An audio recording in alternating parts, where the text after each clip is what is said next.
Welcome to the Work Wisdom webinar series.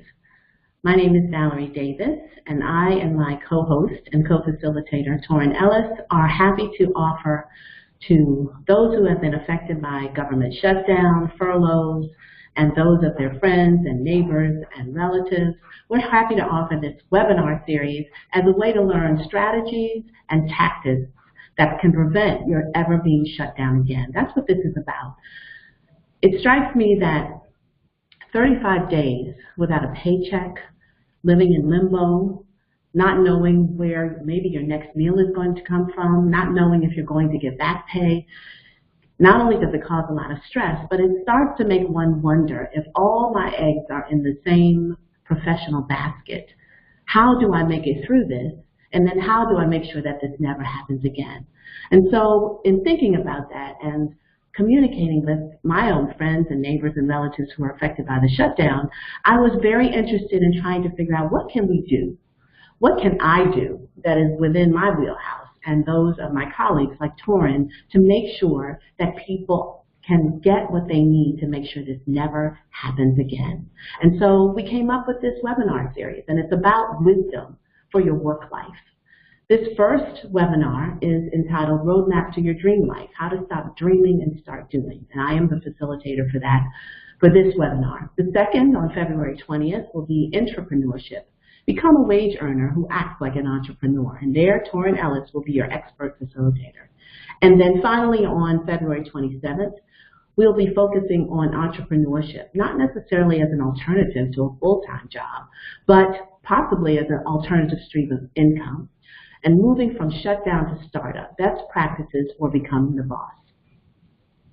So as we get started, just a couple of things that I want to cover in terms of housekeeping. This webinar series is being broadcast using freeconferencecall.com. And there are two ways that you can listen to this. You can listen to it both on the phone, through your computer. You can also, when you have a device like a computer or a tablet, you're also able to see the actual slides as we go forward in the presentation. But rest assured that all of the slides will be available to you, anyone who registers for the webinars after the webinar is over. We're also recording the webinar so that as you're interested in going back and reviewing some of the things that we've talked about, you'll be able to do that both from an audio file as well as from the actual webinar presentation itself. It'll be a PowerPoint format as well as a PDF format. Now during this webinar, we're going to be having a little bit of a conversation. And I'm hopeful that in this conversation, as we go through the webinar, you'll see opportunities to chat with me as facilitator, to talk back to me in terms of answering some of the questions, maybe asking questions as we go through, and also offering comments about how what we are teaching in the webinar series relates to your life. If you want to, you can give a shout out in the chat room by just typing in your first name and where you hail from, what city or state, so we know who's on the webinar. And you can direct your chats to me as the host, and they won't be seen by the entire group. The webinar is being recorded again, and so that everyone will be muted from a volume standpoint, but I will be able to see your comments in the chat room. So let's test that out right now. If you're able to, on your device, would you go ahead and go into your chat box? It's a little speech bubble that turns into a box.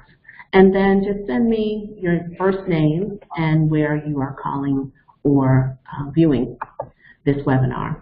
And I'll wait a few seconds to get that.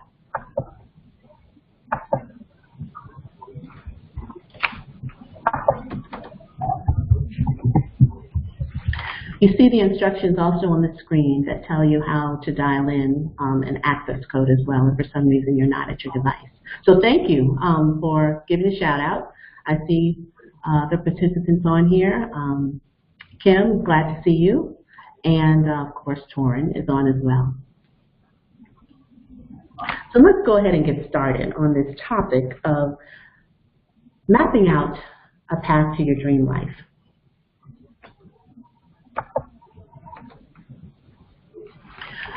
of want you to think about what that actually means. Just the idea of having a dream and the difference between having that dream and doing something about it. I'm going to be talking throughout this webinar about examples in my life where I had to make the decision to move from thinking about something and wanting to get it done, or having an unction, if you will, to pursue something and overcoming barriers to actually move forward. And I'm going to be doing a case study in this conversation as well to give you an idea of not just how I've done it, but how others have done it.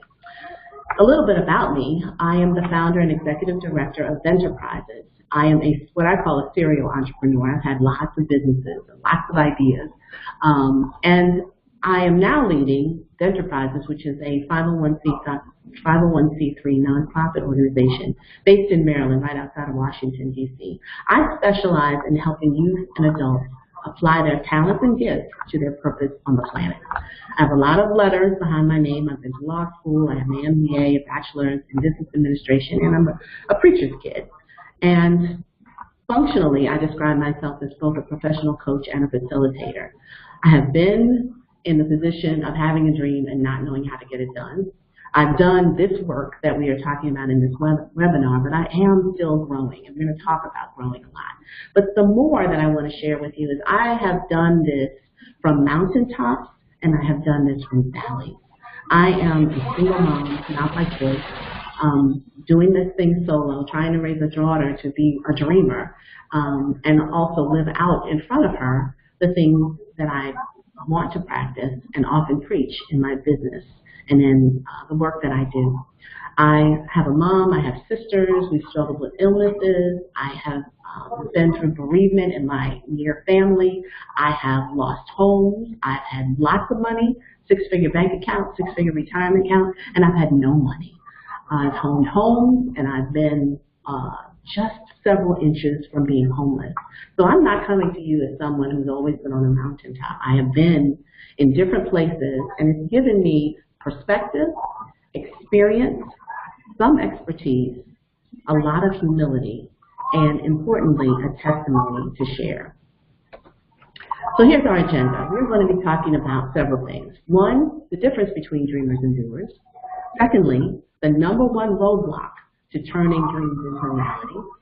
We're going to be talking about the choice to grow, doing some map making, being a smart road warrior, and then taking your first step. So let me start with the bad news. Most people never achieve their goals. Approximately 80% of people never even set goals in the first place. And of the 20% of the population that does set goals, about 70% fail to achieve the goals they have set for themselves. It's a stunning statistic just by its sheer calculation. But maybe not so stunning when we think about life and all of the things that keep us from even having the brain space and the capacity and the bandwidth in our lives to actually set goals, never mind actually remembering them to work toward them. What we're talking about is being in that little box that's outlined in red. We want to be one of the 10 that actually gets it done. But let's examine why. And when we're talking about why, I want you to think about yourself and think about if these whys apply to you. The number one reason why people do not achieve their goals and don't even really take the effort to set them is fear. And there are a whole bunch of things that we're afraid of. Fear of failure is the one that most people come up with. Frankly, it's the low-hanging fruit. We're all afraid to fail. Nobody likes failure. But it's an interesting concept because I was having this conversation with someone the other day and talked about what if we changed our view of failure. There are phrases you may have heard in the business community about failing forward, that when you try and try and try and fail, as long as you're moving forward, you're making progress, and it's not a quote-unquote real failure. But I would suggest, even looking at it a little differently, failure is an assessment of how you have performed at a particular point in time. But success is something that you achieve over time. Success in achieving your goals on your own terms. So if we take away the perspective of time and get out of the individual moment and take the long view, we can actually reassess failures and just work. It's the work that it takes to get from where we are to where we want to be. So fear of failure, although it's the low-hanging fruit and the one everyone goes for to explain why we don't move forward, we can change the way that we look at it. But then there's also the fear of inadequacy. Who am I to do this great thing? The fear of scarcity. Well, there are already 272 people doing this thing. There's just not enough business for me. There's not enough space for me. There's not enough interest left over for me. Just the scarcity mentality. Then there's the fear of judgment, what other people think. Before we check the boxes on what we want to do for ourselves, we check so many boxes, whether it's mentally, emotionally, whether it's knowingly or unknowingly, to decide whether other people will approve. What will my parents think? What will my coworkers think? And don't let it be something that's totally different from what you're doing now. That raises the specter of being judged by others, and we just don't want it. There's the fear of loss of position. When I decided that I would go full out and do this work in my nonprofit organization, going full out meant not doing something else. And I walked away from a very lucrative and a very successful corporate position and corporate career to start over. And on paper, that looked dismal from a financial standpoint. It looked scary, like jumping off of a cliff, even though I knew it was something I wanted to do and had a purpose to do. But I wouldn't be in that position anymore. And that position came with a lot of perks. People came to me for answers because I'd worked my way up a ladder. They came to me with opportunities because I held a position. So fear of loss of position, whether it's in your workplace, in your family, or your community, is real. There's fear of discomfort. I just don't like change. If I have to change something, if I have to do something different, if I have to learn something new, it's just uncomfortable. And I don't want to cope with that. There's the fear of the unknown, which is, I don't know how this is going to work out, especially in comparison to the thing I'm already doing. The fear of rejection, that I'll start and the people that I want to accept what I'm doing won't like it. The fear of missing out, meaning if I walk away from what I'm doing, what am I sacrificing if I stayed on that road? Or if I choose A instead of B, X, or L, what would B, X, or L have turned out to be if I'd chosen those things? You can just go around in circles in your brain and have analysis paralysis, trying to figure out what you might miss out on and not move forward. And then there's ultimately the fear of success. And I have to confess, this one got me. When I got past all the other stuff that I was afraid of, and I finally made the leap, and it actually started to work. I started to get clients. I started to be asked to do things. Then I thought, wait a minute. What if this actually goes faster than I'm ready for, or I'm not really up to it, or I can't get the resources? I was actually afraid that I would succeed. And then there's the fear of fill in the blank, and that's what I want you to do. This is the time to open up the chat room for you to comment on what's your greatest fear. Is it one of these on this list? And I'll be looking in the chat room to see what you say. Maybe it's something that's not even on here. Maybe it's all of them. Maybe it's a couple of them. But fear will not allow you to grow. And if you're going to grow from where you are into your dream life, you've got to face fear. So let's see what's in the chat room.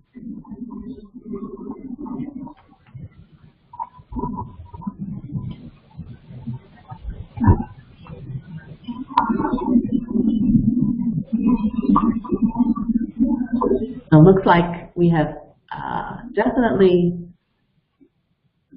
captured many of the fears that you have. And now the question is, what are we going to do about it? So let's move on from that, and let's really tackle growth.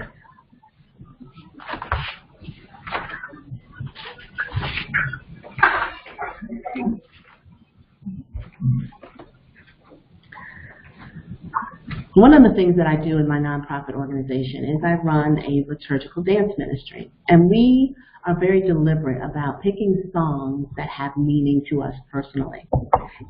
We sat down as a group and we shared, before we went out for ministry in 2019, the things that we wanted to accomplish. What's the one thing, one goal that we had for ourselves for the year? And then we talked about what we were afraid of in terms of not being able to accomplish that goal. And this song was a song that we all identified with, and I love the lyrics of this song. Oftentimes when we as coaches talk about things that people should start doing, we sometimes fail to highlight the fact that in order to take something on, you got to take something off. And when it comes to trying to eradicate the fear in our lives that paralyzes us, one of the things that we have to do is put something else in place of that fear. And so I'm just going to take a minute to read these lyrics because they talk about how instead of looking at myself as someone who's afraid, I can look at myself differently. So the song starts saying, fear, you don't own me. But then if you go down to the other underlined phrases, it says, I know I'm strong, brave, and I am free. Got my own identity. So fear, you will never be welcome here. And I encourage you to think about the exercise and the work and the struggle of tamping down fear in your life so you can see through to your goals as, see this as a tool. Other words to put in your head, other mantras to put before you, other ways to think about yourself, because you are the self that is going to do this roadmap work. You're the one that's going to get on the path and map out and make it happen. And so getting things right in your head about how you think about yourself is really the first step. So think of yourself as strong and brave and free. And the piece about identity is crucial because the thing that you are going to map out, the roadmap to that dream life, is only yours. So only your identity, only your skills, only your talents fundamentally matter to getting it done. Here's what I mean by GROW. GROW is an acronym that stands for Get Real and Own Your Worth. That means get real about where you are now, as we just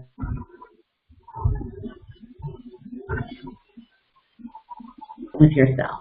You and yourself can have an honest, candid conversation because you know yourself. And then get real about what you need to change. Think about this. A roadmap has no value without a destination. That means first think about, okay, what is it that defines my dream? Where am I going? Secondly, a broken down vehicle won't last the journey. If you continue to have conversation in your head and with others that is negative, that in a way that you become your own naysayer, or you don't build the capacity within yourself to take the journey on the roadmap, you won't last. And then finally, a trip without timing will never begin. I can say, and I have been saying, because I have a bucket list, I can say I want to go to every country in the world before I die. And I do. I have written this down. It was on my bucket list when I turned 50. I am now 54, turning 55, and I am making my way through the list. But I really didn't set a deadline. What I wish I had done is I wish that I had mapped out all the countries. I wish that I had thought through which ones can I probably afford to go to first from a financial standpoint, as a mom with a girl in school, and from a logistical standpoint, as well as the geopolitical dynamic in those areas. And then year by year worked toward that. So that's what I decided to do this year, to put some timing to my trip. That's what I mean about getting real. So as you are on this webinar with a pen and paper, I am sure, think about this. What is your destination? What's the dream? Write it down. Secondly, what's broken in your thinking or your preparation that you need to fix so your vehicle will take the journey with you? And then finally, what kind of timing are you putting on achieving your dream? We're going to work more on that when we get toward the end of this. Now, the second part of GROW is about owning your worth. And I love the definition, the second definition in Merriam-Webster Dictionary, which is the value of something measured by its qualities or by the esteem in which it is held. Your worth is the value you place on yourself based on your qualities or the esteem in which you hold yourself. It's not only the same in terms of, it's not only the definition of how you view your personal worth, but it's also the definition of the worth of your dream. No one will value you or your dream life more highly than you do. So the question here is, How much is your dream life worth to you? How much is about how much are you willing to invest in it? How much are you going to get out of it? Because if the calculus is such that what you imagine and what you envision and what you are striving for is so much more valuable and greater than what you would leave behind and greater than the cost of pursuing it, then you'll do it. That is what will allow you to focus. And so much of the work in building a roadmap to your dream is thinking up front, what is the payoff for this thing? I was never a person who dreamt when I was a little girl that I was going to grow up and have a bunch of kids. I just figured I would get married someday and, you know, that would be a natural thing that would happen, and I have one now. But some people, you know, girlfriends I would go to school with were planning their weddings when we were in junior high school, now called middle school. And I used to wonder, what is it that you think that's going to be? How does that even appeal to you? What is that like? Because I had no concept of it in my mind. My mind was focused on other things. When I was in junior high school, all I could imagine was traveling the world and being a banker and handing out money to people who wanted to do really cool projects. So I wanted to go into international banking. And for me, the payoff was I get to travel the world, see what people are doing, and help them get their thing done. And I'm still, interestingly, doing that in a different way now, not with bank money, but with coaching and with education and webinars like this. But that was my payoff. And so I worked. I figured out how do I get into finance and what school I need to get into and what kind of grades do I have to get, and I did it. Ended up moving away from it, but that understanding of how much it would take in terms of investment and what the payoff would be kept me focused. So when it comes to getting real with yourself and being committed to grow, ultimately ask yourself, how much is my dream life worth to me? I love this photo. Look at all those wonderful, strong, fierce German Shepherds and this lovely little kitty cat. Remember we had that statistic in the beginning about how roughly a little over 1 in 10 people set goals and actually achieve them. This conversation is about becoming the 1 out of the 10 who goes for your goals, even if it involves risk, and it will. What does it take for that kitty cat to walk the gauntlet in front of these dogs who could just eat her up in a matter of seconds and have the confidence to know that to get from where she was to where she wants to go, she's going to have to walk in front of them and that she can do it. She's not slinking. Look at her tail. Her tail is sticking straight up. She said, I've got to do this. I'm going to do it with confidence, and I'm going to do it with style. Yeah, there's some risk, but I got this. And so I encourage you to take on this task of getting real and owning your worth every single day and be the kitty cat who stands down the German Shepherds. Here's a case study. I want to tell you about a woman who turned out to be my first client by accident. Her name is Monica. Monica took a radical sabbatical, as we call it, from her successful career as a teacher. She moved 800 miles away from her home, left her family and her friends to live among total strangers. And I'm going to tell you why. It wasn't because she didn't have a good life. She did. It wasn't because something was wrong with her life. There wasn't anything wrong. She just knew there was something more. She realized she was settling and she didn't want to keep doing that. And so she did what she called resetting, doing the very personal work of rediscovering herself and her dreams. Now, make no mistake, this was a monumental move. Monica had a bunch of responsibilities at work, at home, at church, and she was parenting and housing 2 adult daughters. She had bills to pay, she owned a house, and she was the center and the go-to girl in a very tightly knit extended family. But Monica reached a tipping point. She realized that she was active. She had a lot of activity in her life, and that she was thinking a lot about what she'd rather be doing, but she wasn't doing it. She was not doing what she knew she was going to do, even though she wasn't sure what that was. She knew she needed to do something different, but she wasn't doing it. She realized that she wanted to find true fulfillment. She yearned, in her words, to find her purpose. So she thought about it. She did what we talked about. She took a step back and got real with herself and realized that fear was what was standing in her way. She said it was shackling her. And this is a quote from Monica. I can either step out on faith and let it all go or be stuck and miserable. If I don't let go of this fear, I'm going to be stuck here. This can't be the rest of my life. So Monica decided she had nothing to lose and everything to gain. She shifted her thinking and her circumstances so that she could do whatever it would take to seize everything life has for her. And no, everything else in her life didn't fall apart in the process. Here's what she did. She moved herself and her purpose to the top of her priority list. She offloaded personal and family responsibilities to those who could and should handle them. She took a leave of absence from her work and found a peaceful, low-stress job that would support her needs. She rented her house and moved to a place where she could have the physical, mental, and spiritual space to hear, in her words, from God. And here's what she said about it. I'm seeing what happens, possibility, where it leads me. I love the process. I'm building a different relationship with God, and I'm not nervous. There's no apprehension, and I feel safe and good. And Monica became a teacher who turned into a park ranger. She moved to Florida and became a park ranger. When she sent me the text, I couldn't believe it, but then she sent me a picture in her park ranger uniform. She'd never been a park ranger. Nature wasn't her so-called thing, if you look at her resume, but she was extraordinarily happy.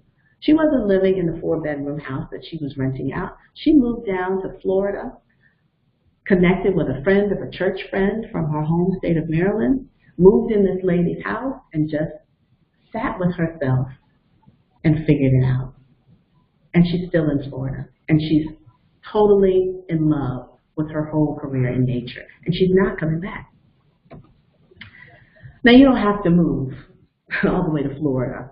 And you don't have to quit your job. And you don't have to take a radical sabbatical. But if you're going to do dream work, purpose work, you are going to have to make some changes. Because if you were doing what you dreamed about doing now, we wouldn't be having this conversation. If it was possible to set another dream life inside of the life that you already have, you'd be doing that. And so I encourage you to think about Monica, think about me, think about other people that you see living their dreams. You don't know if they actually are, but even if they are, know that it comes at some sacrifice. But it started with getting clear at the definition of what their dream was. And so here we are at the roadmap part. This is the part where we're actually going to learn how to build a roadmap. Your roadmap should have two types of goals, a doing goal and a being goal. Those are your destinations. The goal for how you want to be answers the question, how do you want to show up in the world from now on as you strive for your goals? I struggled with this one. As a preacher's kid, even though my parents were not typical in that sense, we weren't at church from sunup to sundown, Monday through Friday, and we didn't play every instrument and sing in every ministry or visit the sick and the homeless every day of the weekend. That wasn't our family. However, there are certain assumptions that are made about preacher's kids and certain expectations, whether you're in the church proper or you're outside of it. And it was a long time before I figured out how I wanted to be. I had to get out of the house. I had to go to college. I had to go to graduate school. I had to work. I had to fail at some stuff. I had to make a lot of mistakes until the deck was cleared and I said, listen, Valarie, figure out who Valarie is. And a friend of mine gave me my moniker. Was talking to her about my daughter and struggles that we were having at school, and I was ready to pull her out. And she said, Valarie, you are a beast. And she said this a few years ago, and at first that hurt my feelings because, I think beast, bad, maiming people and other animals. And it has taken me literally 3 years to realize that she's right. The only thing I changed was I decided that the way I want to show up in the world is as a beautiful beast. And what I mean by beast is that I do not take any prisoners when it comes to my reason for being. I am unable to be with potential that is unrealized in myself or others. And so I don't look left, I don't look right, I just go straight in to help people figure out what is it that you want to do, why are you on the planet, let's get it done. I put the beautiful part in there because I didn't want to think of the beast in a stereotypical way or myself that way. So the question for you is, how do you want to show up in the world? What's your moniker? That is how you define your being goal. Your doing goal is about what your dream will accomplish. Defining your dream and giving yourself a dream date. The two go together. What you want to get done, the doing, and then when you want to get it done. And the roadmap is a map that maps out that journey in 30-day chunks. And you can see in the illustration at the bottom, we're starting in 2019, but this is a life journey because we're talking about building and capturing and snagging your dream life. So it will go on. It will go over hills. It will go into valleys. It will go into places you cannot see right now, which is why I like that illustration. But it's a map, and it's a way to proceed forward with a great deal of thought, some planning, and room for life to just take place. So think about one goal for how you want to be and one goal for what you want to do. And this is what it looks like when you literally put it in the map. The map ultimately shows up like a chart. If you look from left to right, you've got your being goal. And this is just an example.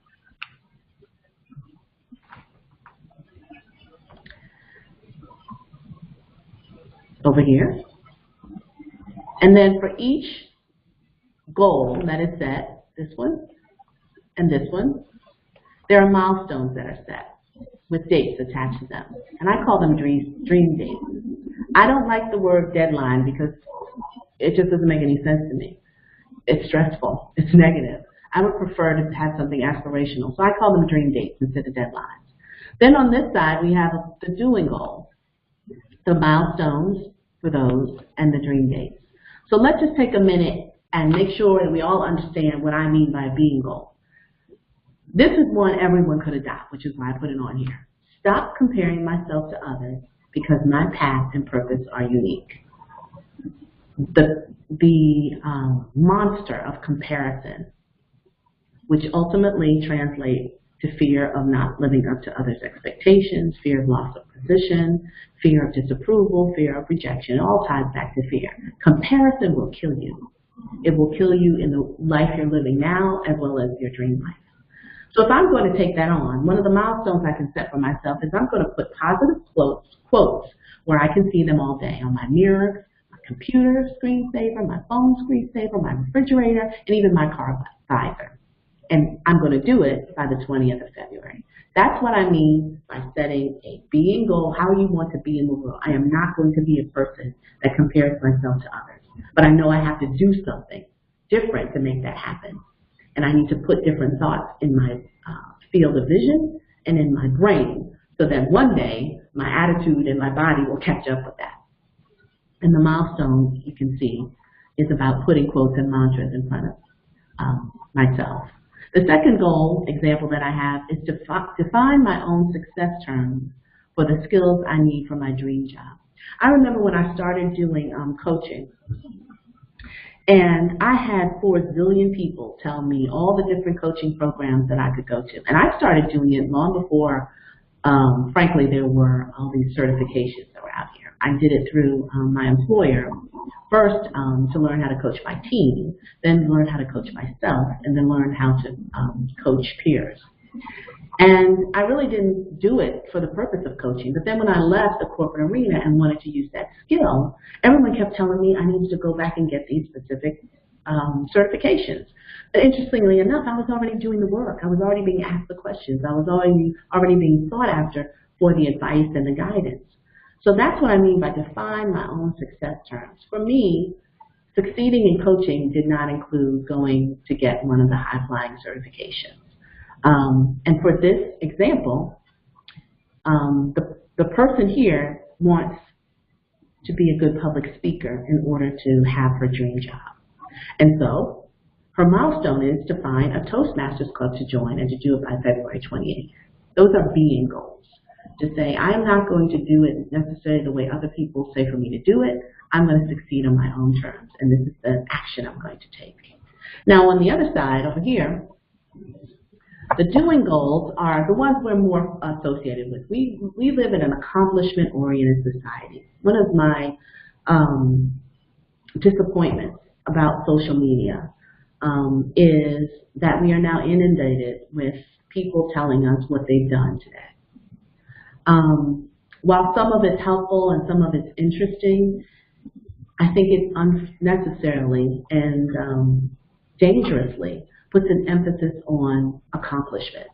Sometimes it's important to just be, but this is why doing goals are often easier for us to come up with. What am I going to do that I can measure and prove to the world that I did something? But that's why I started with the being goals over here, because being is always more important and more fundamental than doing. Being is what allows you to do and do right. So the example here is that this person wants to become a paid blogger and speaker on topics in her personal areas of expertise, and they are parenting children with special academic needs and family vacationing on a shoestring. She's figured out those are the things she knows about, wants to blog about, can get paid to give advice about. And her milestone is take a course online with Udemy to learn about blogging for income. Her doing step and her early milestone is one about educating herself. It's not one that's going to have an outcome that anyone in the public or ultimate client can see, but it's an accomplishment on her way to living her dream life of being a paid blogger and speaker. And then finally down here, the second example on doing is to begin training new hires on my current job in effective written corporate communication. This is for somebody who knows that he's good at written corporate communication and knows that he's good at training, but nobody's asking him to do it. That's not the job he's assigned to. So he can rewrite his resume to emphasize training and communication experience and expertise as the first step to documenting that he's good at this and has experience and expertise, and do that by March the 10th. The next step might be to share the goal with the boss or go to HR, but working within the current job. So this is what I mean by a roadmap. And it doesn't involve a lot of goals. It involves making the commitment to grow, getting real about the things that are standing in your way and addressing them and incorporating them in your being goals. And then having defined where you ultimately want to end up and giving it a dream date, breaking that down into what you will do and when you will do it. And then finally, we are what we measure. That's just truth. This chart, which you will get by email, everyone who signs up and is participating in the webinar, this chart is a place where you map out your progress. You just make your notes and say, I did it, I didn't do it, this was hard, I talked to these 3 people, I drafted 2 parts of my resume, or I've called 3 Toastmasters clubs, or I put up 4 positive quotes, but I need to do 2 more at my job. But progress measurement is critical. So this is your roadmap.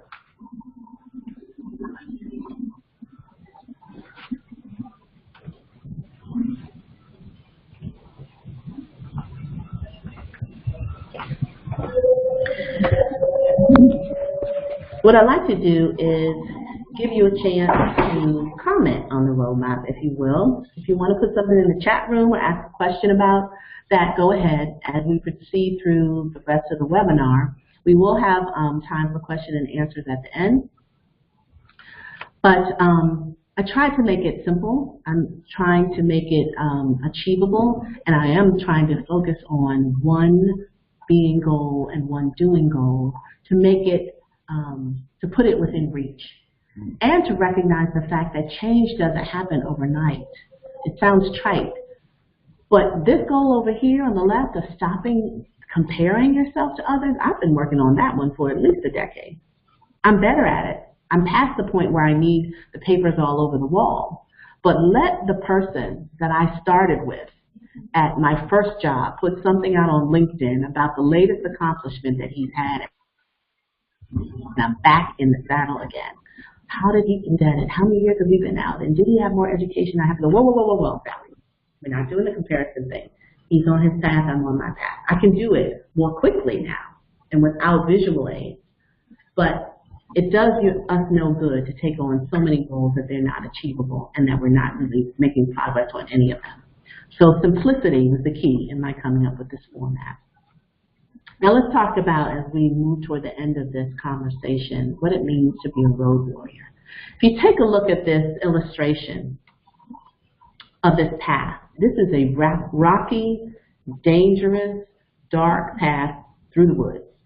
I like it because it's a path that's on an upward trajectory, but not a straight path. I like it because you have to figure out where sure footing is, but there are many things to hold on to. I like this picture because it has greenery. It's not a dead space, but it also has some places that are dead and that need to be avoided. I like it because it looks like it has some places where some living things could pop out and say hello to you if you get too close. And so there are dangers and distractions on the way. That's the road that we're on, because this is a battle. So traveling as a road warrior should be done smartly, and that means you don't travel alone. A lot of times when we talk about dreams and goals, we are having conversations in our head for days and months and years on end, and we're iterating, and rarely does it come out of our mouth what we're actually aspiring to do, for all those reasons that we've already talked about, number one being fear. This requires that we not do that. The first thing is to recognize it's a battle and gear up for it. When you take on the glorious weight of your dream life, it means you have to put down other weights. Those weights can be people, conversations, language, habits, lots of different things. You cannot pick everything up. You can't put your dream life on top of your current life and carry them both. You live one life. You have to figure out what you're going to keep from what you're doing and what you're going to let go, what and who. Secondly, being and doing something grand and new means you have to build new mental, physical, and emotional muscles. I started going to YMCA this year. My mother decided that I needed to go to the Y, and we won't talk about why that is. But mother said go. Mother went so far as to actually buy me a membership. That's how serious it was that she thought I needed to go work out. And I started, and it was all I could do to finish the first class, and the second, and the third, all the way to about the 7th class. Everything hurt, everything ached. I never sweated so much, didn't have the right clothes, didn't have the right shoes, wanted to make all kinds of excuses. So the beginning part is hard, but I could see that I was building muscle. I could see it. It was happening. Well, that's what's going to happen as you're on your road to your dream. The third thing is that everyone who traveled with you to this point in your life is not someone who's necessarily going to be on the road going to your dream. There are people in your life who have been wonderful to you, and they'll continue to be in your life, especially family. But they don't necessarily warrant a place in your dream place. They don't necessarily turn out to be companions on the road to your dream. And that's a hard thing. I remember when I started really pursuing my dream, I remember there were certain people that I couldn't tell, because I knew that those people, number one, would be scared for me, because to them what I was doing would seem risky. I also knew that these people would analyze my dream to death. And so they weren't in on the upfront part, not at all. They were not in on it at all. So think about that. Everybody can't go with you on this journey. But you do need to find a fellow road warrior, and that's an accountability partner. This is somebody who you're going to tell it all to. Someone who is like-minded, someone who is available for the long haul. They got to be with you for 12 months. Someone who's a reflective listener. Not just says, I hear you, but someone who says, when you say X, they say, oh, I understand you said X. Do I have that right? Now go on. They can reflect you back so you can hear yourself. Someone who's articulate in their responses, candid, and kind. Importantly, someone who respects absolute confidentiality, but not necessarily someone who has your same areas of expertise or talent. That's not as important. In fact, that might be a hindrance, because they might think they know what you should do better than you know, and it's not their dream. So find an accountability partner. I do that work, and it's tough work, because someone is literally handing their dream to you for critique. But what this person does is they sit with you every 2 weeks for at least 12 months on the phone, by text message, or in person, and say, I see what you have on your roadmap, what you're doing and your being goals are, and what your milestones were for this week. Tell me how it's going. And so you're accountable to them. You're accountable to saying out loud what you said you were going to do and whether you actually did it. It's very important that you don't travel alone, but you need someone who will be your so-called road dog on this roadmap to your dream. So now is the time for you to ask questions if you have them. I can share what are some of the typical questions that have come to me, but I'm going to open up the chat room. And if you have a question, just go ahead and type it in, and I will try to respond. It can be a question about the roadmap, clarifying that. It can be a question about anything that has to do with achieving your dreams, including how Torin and I do our work and how we support our clients.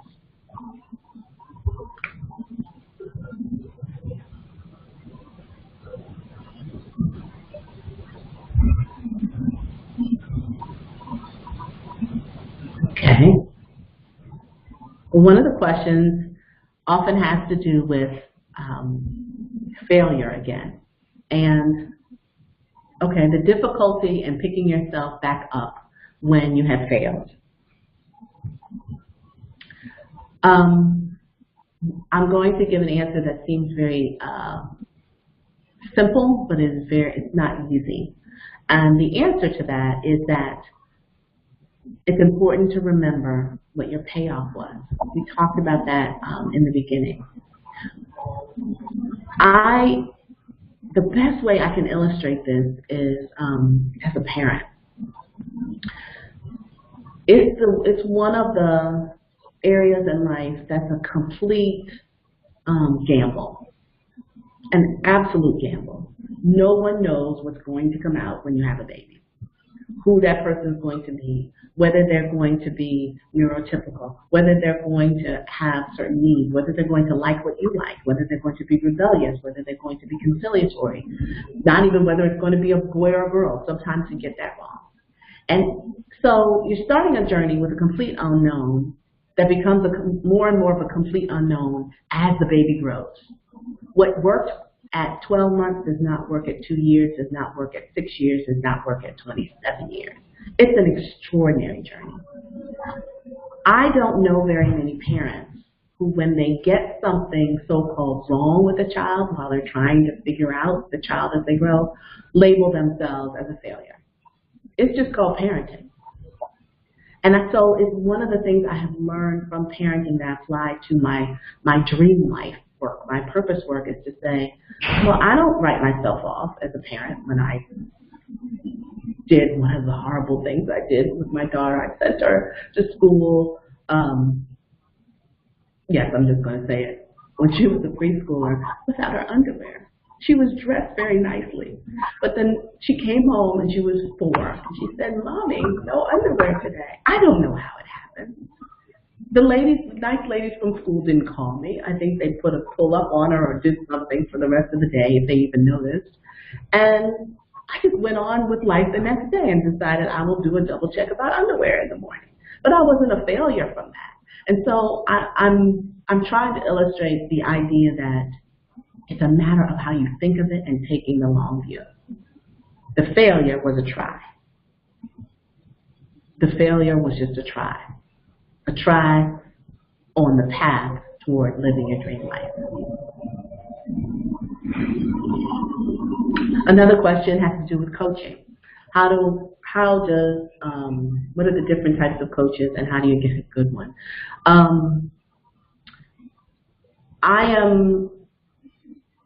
Coaching as a field of work has evolved in many different directions. As it relates to this work, There are life coaches. I don't really know what that is, and I'm not a big fan of it. There are career coaches. There are professional coaches, relationship coaches. What matters most for me are three things. Number one, can you check off all the things that were on the previous slide about an accountability partner? Because your coach, at some level, should be able to function as an accountability partner for you. There it is. Secondly, is this someone who fully embraces your dream or your goal, whatever that conversation is about in terms of coaching? When I say fully embraces it, they're not starting from a position of challenging what you want to get out of the coaching relationship. And then the third thing is, and this is not often tested until difficulty arises, do you share a similar set of values? It's one of the reasons why in my coaching, I label myself a Christian coach. I need folks to know where I'm coming from Jump Street, that I am faith-based and faith-driven in terms of how I coach my clients and where the source of my coaching comes from. So it matters not so much what the label of the coach is beyond their focus, relationships versus career. But once having gotten in a certain area of focus, I think those accountability checkpoints are important, that they embrace your goal, and that they have some sense of shared values with you. So I hope that's helpful. I will end with this. The question now is, having understood the need to grow in order to pursue your dream life, having understood and received a tool and a framework for mapping out being and doing goals and the milestones and dream dates that go with them, what will you do tomorrow? That's the first step. Tomorrow. And the reason I say tomorrow is because if you've made any assessment, I hope you will just get some time alone with yourself to truly parse this out. If you've made an assessment that what your dream life holds for you is so huge and so valuable that it's worth any sacrifice you can imagine and worth letting go of the things that no longer fit. If it's worth it, if you're worth it, then tomorrow you're going to do something different. And that's what we want. As it relates to never being shut down again, when you are living your dream life, when you are on that path, and you put your federal government or related service in that context, you can figure out how that fits or doesn't fit and have it in its proper place. So that while a shutdown may occur at the federal government level, your dream life is never shut down. Your work is never shut down. No one puts a stop sign up on your roadmap but you. So what will you do tomorrow? I hope that you will take the opportunity to send me an email, and the email is on your screen, and tell me what you're going to do tomorrow. If you haven't already, I encourage you to register for the 2 remaining webinars, February 20th, Entrepreneurship, Become a Wage Earner Who Acts Like an Entrepreneur with Torin Ellis, and then February 27th, Entrepreneurship, From Shutdown to Startup, Best Practices for Becoming the Boss, with me again. I thank you for your time and the investment that you've made in hearing from me and in investing in your own dream life and yourself, and I look forward to hearing from you by email. Have a good night.